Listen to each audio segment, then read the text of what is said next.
She called out desperately for her daughter. Her voice shook with fear and anger as she said she could not believe what had happened and that this could not be left as it was.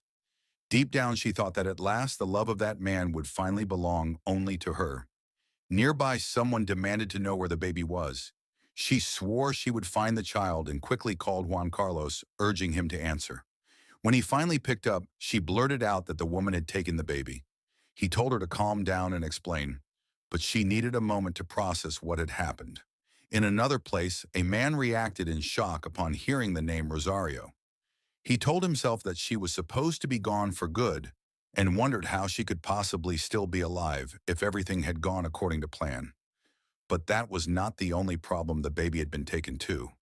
He ordered his accomplice to bring the baby to him and warned not to leave any loose ends. She agreed but reminded him that without the baby there was nothing between them.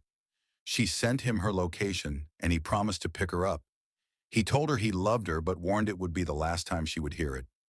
Meanwhile, someone was comforting the baby, whispering that everything would be all right and that they would go for help. Elsewhere, a woman approached a man to ask if he was all right. He said he was fine and thanked her, but she insisted on asking a few questions.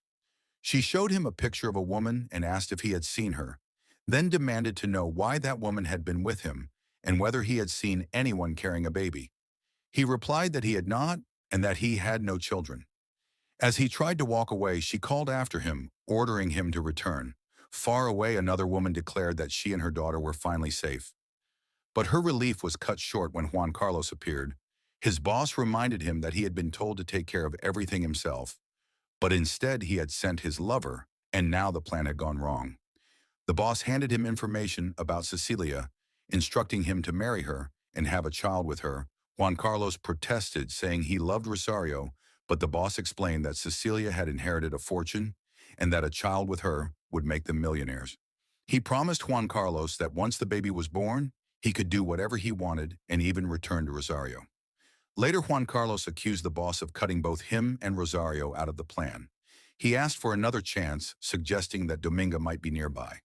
Soon a woman approached and called Juan Carlos her love, but her presence sparked accusations and confusion. The tension reached its peak at a wedding ceremony.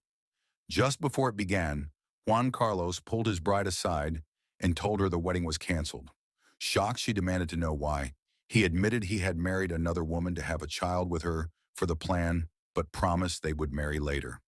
Furious, she swore this would not be left as it was.